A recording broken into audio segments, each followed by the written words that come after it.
Parshas Vayishlach, we read about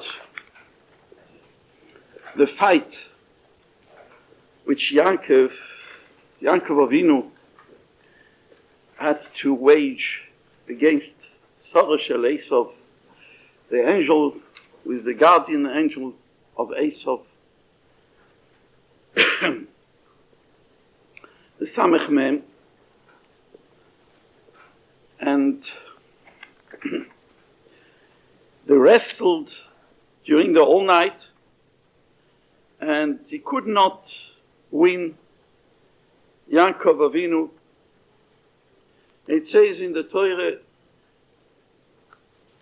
Vayar ki lo yochol lo, when he saw that he could not win him in any other part of his body, Vayiga bekaf yerecho, he touched him on his hip.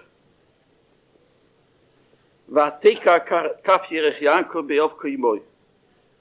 So the hip of Yaakov Avinu got dislodged from its place, and he became lame.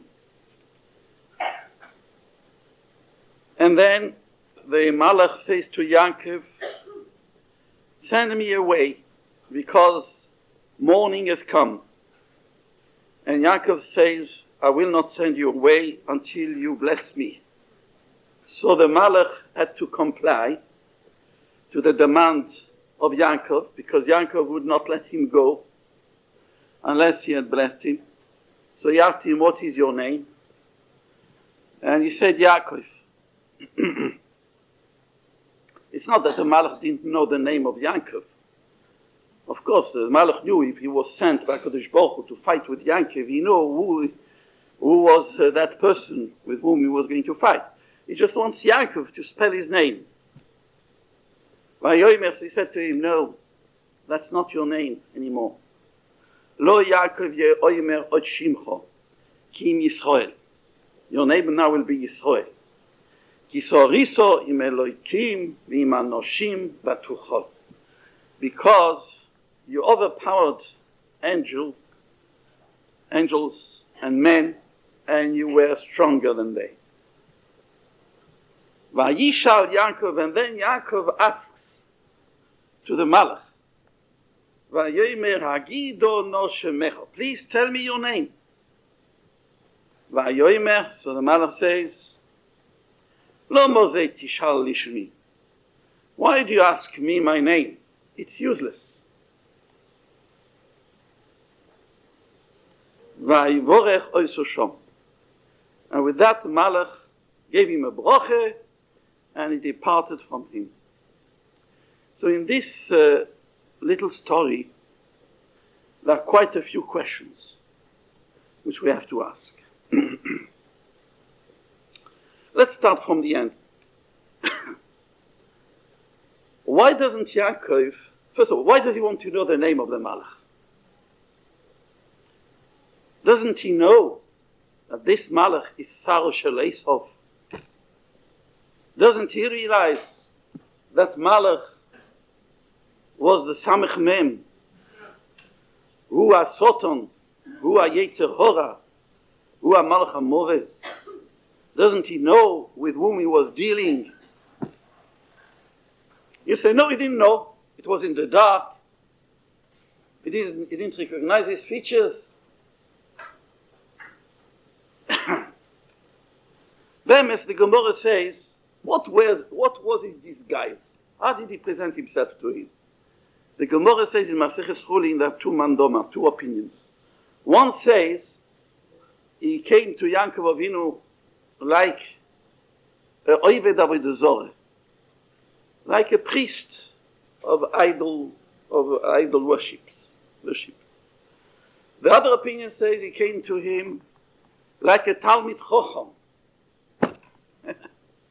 He came to him like a Talmid Chacham, a großer Rov, a großer Tzaddik.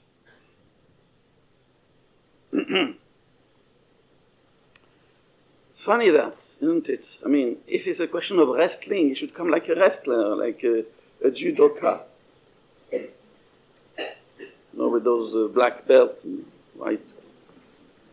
That's how he should come, if he comes to wrestle with Yaakov Avinu.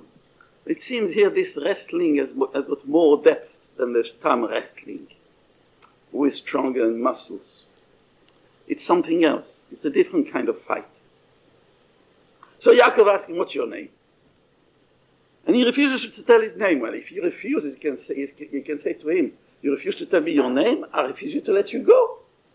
The same as in the beginning, when he said, let me go because morning has come. Rashi says, Chazal say, every malach has a time to sing a shira, and the time of this malach was to sing the shira in the morning.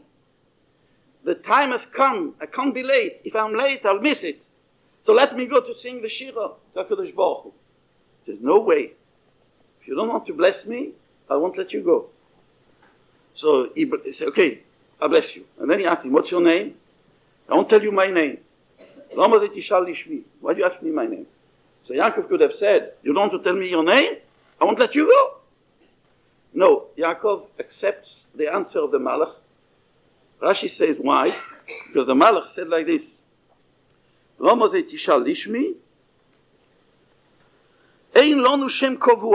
We do not have a fixed name, us the angels. Our names change according to the mission which we are being sent to do. Fine. So what is the mission you have been sent to do now? I want to know your name now, which do you have now for this mission? No. Yaakov Avinu says, accepts this answer as a good answer, and lets him go. Why? If he was interested in knowing his name, and why was he interested in knowing the name? What's enough kamina the name? The ikar that you won the malach. Why do you have to know the name? It's not like you, he tells you what is your name. Yakov. It's not that he doesn't know your name. He wants to be Meshana, he wants to give you a Shinui Hashem. So he tells you, you won't be called Yaakov, you'll be called Yisrael. But Tzarik, when Yaakov asks the name of the Malach, it's a different purpose. Why do you want to know the name of the Malach? And if he wants to know the name of the Malach, so why then when the Malach says, my name changes every mission I go, my name changes. Well, I want to know your name for this mission. Maybe he can say, he has no name anymore, because he has terminated his mission. So he loses his name. Now he has to go back. He should have asked his name in the beginning. He could have asked him, what was your name for this mission? No, that doesn't interest Yaakov. He doesn't want to know his name, that's not interesting. Why? And then another question. We know the name. Don't we know the name of this Malach? Sarah Shel Esau. Why does Yaakov say, I want you to be Moed ala broches. I know you are the angel of Esau. That's what Rashi says. And I want you to confirm that the broches which my father gave me are my full-fledged right. That's what he's asking him. And the Malach says, yay, yes. I confirm that the broches you got from your father are your legitimate rights. So he knows he's the Sarah Shel Esau. He doesn't know the name of the Sarah Shel Esau. Sarah Shel Esau, we all know the name Sarah Shel Esau. He is the Sultan, as we said before, Samach, Mem, Aleph, Lamed. This is the name, we don't say it. There's Raphael, there's Michael, there's Gabriel. Those are the fixed Malachim. There are other angels which don't have names, like he said, because every time they get a different name. But Gabriel doesn't change his name. He's always Gabriel. Raphael is always Raphael. And Michael is always Michael. You understand? And Samech Mem is always Samech Mem. He doesn't change his name. He's always the same Malach. So then why does he tell him, no, my name changes every mission, I get a different name? We don't understand that. He's always the same Malach, Samech Mem. And Yaakov knows he's the Malach because they're asking him a confirmation. Kim berachtoni, have to confirm me the brachas. And then there is another question. When the Malach says to Yaakov, my time has come to sing the Shira in the morning, Yaakov said, I'm not letting you go. unless you bless me. How can the Malach agree to the request of Yaakov Avinu? Yes, you want me to bless you? I'll bless you. If the shlichus of the Malach, if the mission of the Malach was to fight with Yaakov Avinu, no more, then how can Yaakov Avinu ask him to, how can he blackmail him? I won't let you go until you bless me. And the Malach says, yes, I'll bless you. How can he do such a thing? It's not his shlichus. That's not his mission. He was not sent for that. He was not sent to bless Yaakov Avinu. He was sent to fight with Yaakov Avinu, not to bless him. It's Yaakov Avinu's own request. He says, I'm not going to let you go until you bless me. How can Yaakov Avinu request from a Malach and the Malach listens to him? The Malach is not under the command of Yaakov. The Malach is under the command of Hashem. And the Malach complies. How can he comply? That's not his shlichus to bench Yaakov Avinu. HaKadosh Baruch Hu himself is going to do everything which the Malach does here. HaKadosh Baruch Hu is going to do to Yaakov Avinu at best scale. He's going to change his name, and he's going to give him the brachas, so to confirm the brachas. Rashi brings here, I'll be there. The Malach says, I'll be there, and I'll answer Amen. I'll tell you, yes, I agree with what Rabbeinu Shalom says to you. So why does he have to do it now? Unless he just tells him, you know what Rashi says, what's going to happen later on. But he says here, Vayivorech oiso sham. He gives him a bracha. The Malach gives him a bracha. So let's start from this. Let's start from here. What was this fight with the Malach? Why did the Malach touch Yaakov? The only place where he could wound him was on the hip. Why just on the hip? Why was the hip of Yaakov Avinu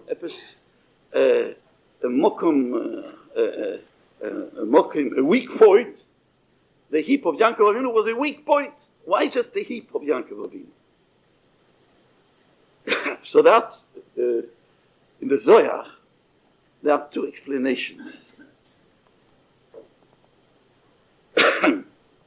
One explanation is that the hip is, like we see in a different place in the Chumash, Simno Yotcho Tachas Yerechi. The Yerech is the Mokom Ha'ervo. It's a place where the Yetzer Hare of Gilui HaRoyes stands. It seems that Yaakov Avinu had a weak point there. Well, what can you say about Yaakov Avinu had a weak point in Gilui HaRoyes, Chas v'Sholem? But there is a medrash, we find, a famous medrash, that says that the Torah, Rabbi Shalom said to the Torah, to whom do you want to be given? Do you want to be given to Adam Harishon? He says, no. Adam Harishon was a Ganev. He stole from the Eitz Hadas. Do you want to be given to Noach? No. Noach was a shikr. He drank from the wine. Do you want to be given to everyone, to Abraham? He had something to say. When he came to Yaakov, the Torah said, because he married two sisters. The Torah says, I don't want to be given to Yaakov Avinu because he married two sisters. Now we know that the two sisters which Yaakov Avinu married, there are so many explanations how he could marry two sisters. First of all, we find that in that time, the Shvotim married their own sisters. Olam Chesed Ibone. And then there is an explanation also, I think, which is written in the Zohar, which I heard from Rav Osher Westheim, that he was a Megayer, the two sisters. He was Megayer, Leah and Rochel. And Gershom, Yisgayer, Kekoton, Shenoila, they are not sisters anymore. They are like two strangers. It's another explanation. And then it was Bashert Min HaShomayim, Kadosh Baruch Hu intended to bring Shvotim into the world. As Reb Chaim Volozhin says, before Matan Torah, because of Zelche Cheshboinus, such a high Cheshboinus, it was allowed to deviate from the Tzivuye HaTorah. Although the others kept the Torah before it was given, but for such cheshbonos, such high goals, it was allowed for them to do deviation. Temporarily, he was allowed to marry two sisters. So what do we want from Yaakov Avinu? The Torah doesn't want to be given to Yaakov Avinu because he married two sisters. The pshat we know, Rabbeinu Shel Olam medagdek im chasidov kerchut asayre. We know that when the Torah says about Reuven, in this parsha also, Vayishkav Reuven pilegesh oviv. The Torah says something which is even hard to pronounce, that he committed adultery and with the wife of his father Yakov, and Chazal say Kol Oimer Reuven choto eino lo toye. Anyone that says that Reuven has done the thing which the Torah seems to be here, yes, he makes a huge mistake. That's not at all the fact. The fact was that Reuven went into the tent of Bilo and took the bed of his father, put it into the tent of, am I right? Zilpo. Right. And that's all what he did. He just did a little moving of furniture for his father.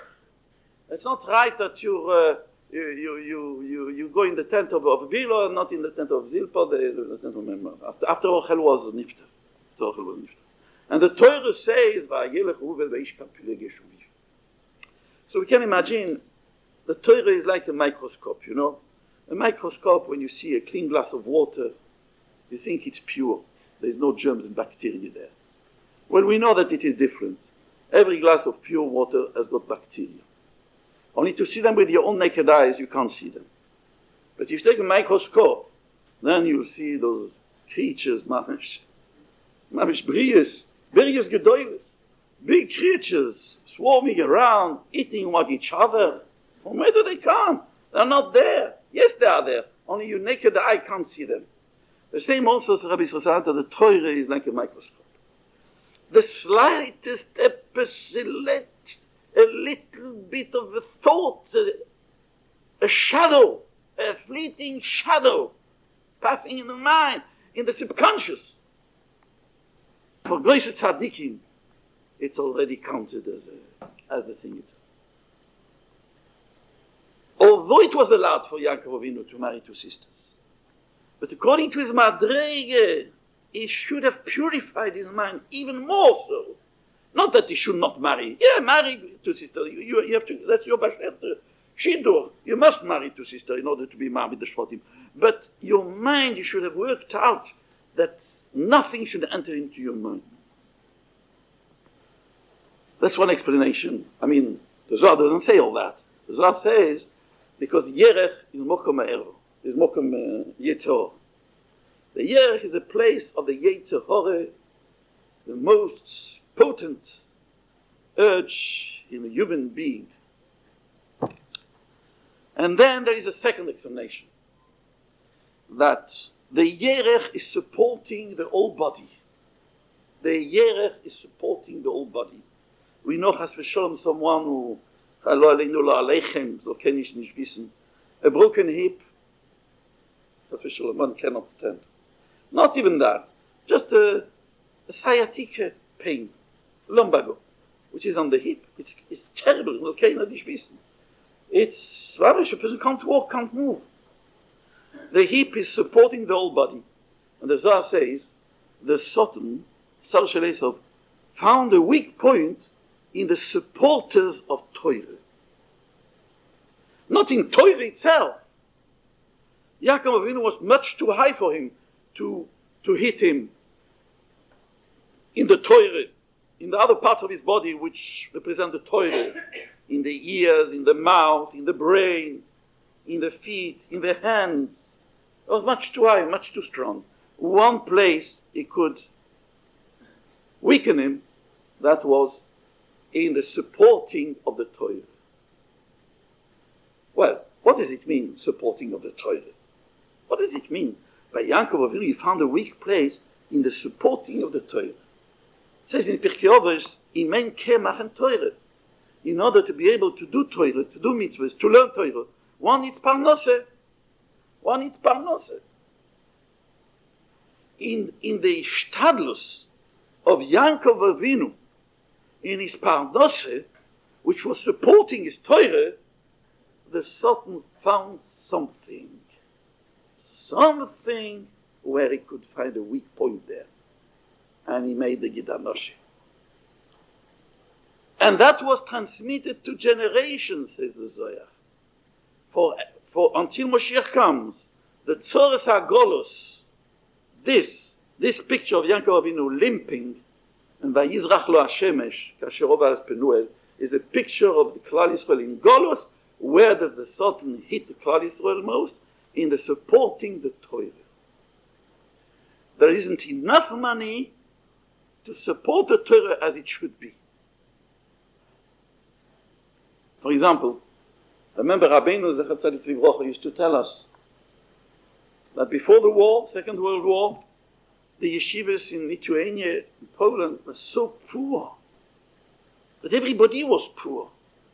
And yet, when the Germans invaded Poland, what they looted from the Yiddish Heiser, millions and millions, now we know it's actuality, it's something of actuality. All kinds of things, all kinds of treasures, gems, golds, arts, pianos. He said he saw with his own eyes in Vilna,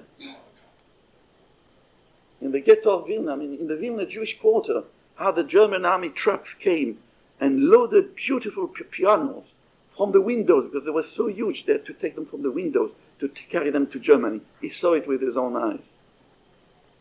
And for the yeshivas there was no money. Tamchin d'oraisa, the Yetzer Hora comes and tackles the Klal Yisrael, not in the Torah itself. Torah itself, Baruch Hashem, Yidden are strong enough, but in the supporting of the Torah. Now we have to understand this. What was wrong with Yaakov Avinu's shtadlus in Parnos? It was completely good. We know with Lavan, how he didn't sleep for nights. How he was so faithful in working for Lavan. He never gave, as it says there, he never took away from him something. Whenever a lamb died, he paid it from his own, although it was potter. He did mamish, his shtadlus was 100% perfect. So what can be wrong in the shtadlus of Yaakov Avinu, which is the supporting of his Torah? We find in the Medrash this wrestling with the Malach was not just a wrestling in physical wrestling. It was a wrestling in words, in thoughts. From where do I know that? The Medrash says, Vayeovek ishimoi adalos, on this pasuk. Vayeovek ishimoi adalos hashachar. A man, that means an angel in the disguise of a man, wrestled with him until the light of the morning. On this pasuk there is a Medrash, Yalkut Shemoini. This man, the angel, said to Yaakov, you said, when you run away from your brother in the beginning, and you had a dream. You had a dream with the ladder, and the Rabbeinu Shalom promised to keep you, to protect you. When you woke up in the morning, you made a neder. You said, Im yeh Elokim imodi, if HaKadosh Baruch Hu will be with me during my travel, and he will protect me, and he will give me parnose, etc., etc., then, whatever you'll give me, I'll give a dime, the 10th of what you give me, parnose. So the Malach here said to Yaakov that night, where is your meiser? Where's your meiser? You made a neder. Forgot your neder? What was your neder? What was your vow you made in Beis Kel, going to Lavan?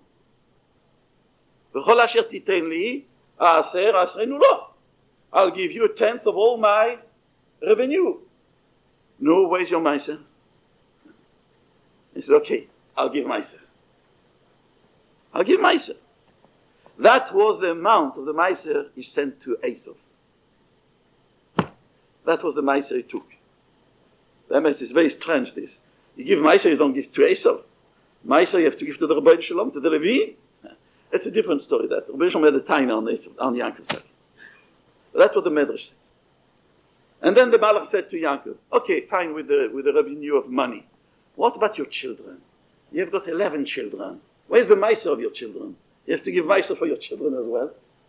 So Yaakov, okay, he said, meiser of my children, Levi. Levi will be dedicated to HaKadosh Baruch Hu. And from here, Levi was the shevet of the Kohanim. They were dedicated for Avodah Hashem. From this encounter with the Malach. So says the Medrash.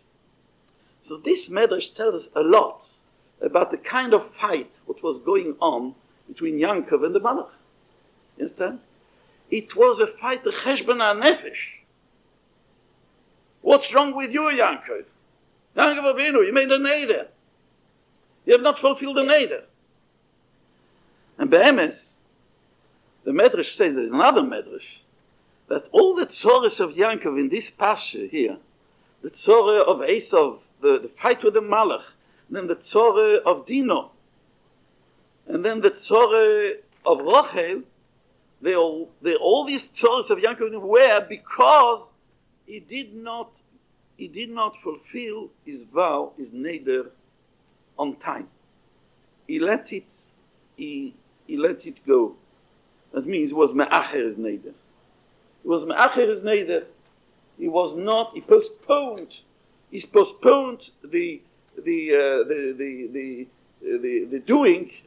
fulfilling of his vow. He postponed it. Now we have to understand this. Just to postpone a neder is enough to bring such terrible tzores on a tzaddik. Just to postpone a neder. And besides, all these tzores, there are different reasons why he had those tzores. For example, Rochel died. For what reason? Because he gave a klole. He said, the one who has taken the trophy will not live. From here we learn that a tzaddik should be careful not to utter a curse, even if he knows it is true. Because Yaakov Avinu made a curse, he thought it was true, but later it was not true. Rochel had the trophy, she had kept those idols, and because of that she died. Another reason why she died, because of she gave away the Dudoim. I mean, she gave away one night in exchange of the Dudoim. And the same with the Tzorah of Dinah. The reason of the Tzorah of Dinah is because he did not let her be married to Esau, as you know. Hazal say you did not want to let her marry to Esau. She will get married to a goy, to Shem and Hamor. So how is that the Medrash here says all those tzores is because of the neighbor? So Pshat is like this. The explanation of postponing the fulfillment of a vow goes very deep. Because in Bitochen and Ishtadlus, a person has to do Bitochen Bashem. A person has to rely on the Rebbeinu Shalom only, not on his Ishtadlus, not on his activity. You go and you work for Parnose, you have to realize, fine, you work for Parnose, it's a mitzvah to work for Parnose. But that's not this activity which gives you Parnose. The Parnose comes from the Rebbeinu Shalom direct, not through your Ishtadlus. Not because you do Ishtadlus that you earn Parnose. Now, what can prove to a person if he believes in that? If he believes that it is his bitochen which gives him, it is his bitochen which, it is the Rebbeinu Shalom who gives him Parnose, or he believes it's his own work, the work of his hand which gives him Parnose. What is the proof? How can he test himself on that? You know, I can test himself on that. If he goes in the morning and goes to shul, and he chap the tefillah, he davens up just in order to be able to say, I've done today, and then he rushes to his office. He doesn't give top priority to avodas Hashem. That shows that he believes not that the Rebbeinu Shalom gives him parnaseh, but he gets his own parnaseh with the work of his hands. Otherwise, it's impossible. Otherwise, if he would believe that the main schus he has, which will give him atzloche, is his avodas Hashem, is his Torah, is his tefillah. How is that he chap the tefillah? How is that he can fly through the words of the tefillah without even knowing what he's saying? How is it possible? If he would know really that the parnaseh comes from the Rebbeinu Shel Olam, so he should realize you want to have a schus for parnaseh, so you have to serve Hashem. Do his wish with the biggest lavas, so that he should do your wish. By Yakov Avinu, the fact that he postponed his neder, what was his neder? His neder was Rebbeinu Shel Olam. If you do what you promised me to do, you give me parnaseh, and you give me atzloche, and you give me protection from all the tzores, then I'll fulfill this neder. I'll serve you in this place here. Now, afterwards he goes to Lavan. From here we learn a person who is in the tzoreh should make a neder. A neder is a protection. Why is it a protection, a neder? Because the purpose of a tzoreh is to remind you to do tshuva. So if you take upon yourself to do tshuva, to increase your service of Hashem, you are being protected, you understand, from tzores. So Yaakov Avinu should have realized all the way when he was going to Lavan, Baruch Hashem, he was saved from Eliphaz ben Esau, and he was saved from Lavan. And not only he was saved, but he got a tremendous atzloche. Baruch Hashem, he had 4 wives, and all the shvotim which he was intent to bring into the world. So he should have realized, what stands for me? What stands for me? What is the schus that stands for me to protect me from all the tzores? Only one schus. That v'chol asher titeni yaseh aschenu, yiyeh b'tzeloikim, that when I come back, this neder, this kabbalah that I have received upon myself to serve HaKadosh Baruch Hu, that this place will be a Beis HaMikdash, and I'll offer a korban to HaKadosh Baruch Hu. He should have realized, this is what protected me the whole way through. And therefore, when he comes back from Lavan, Baruch Hashem, he should have rushed to the place where he had made his neder to bring a korban to, without going through Shem, through Sukkos, without sending messengers to Esau. This is not important, after all. What is it? It is Ishtadlus. And you know what protects you really. It's not your Ishtadlus. It's not your Ishtadlus that gives you protection. It's not your Ishtadlus that gives you parnaseh. What gave you atzloche was your neder, your kabbalah, your decision.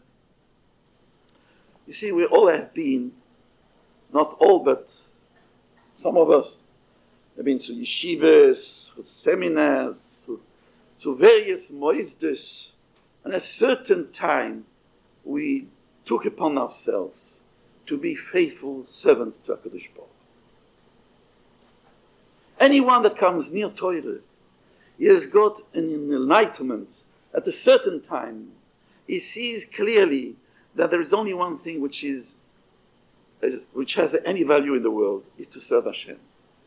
And this is like a neder. This was like the neder of Yakov Avinu. And we have to realize, if we are here tonight, as we are, it's only thanks to this neder, thanks to this enlightenment, thanks to this seeing the truth. And the only way to have more atzloche in life, further more atzloche, is to keep that neder, is to cling to that recognition that our protection in life is to serve Hashem. You understand? Now, lately here in town, there have been so many tzores. And besides tzores from Gesund and Nebuch, tragedies, besides that, all those robberies around. And each one is frightened.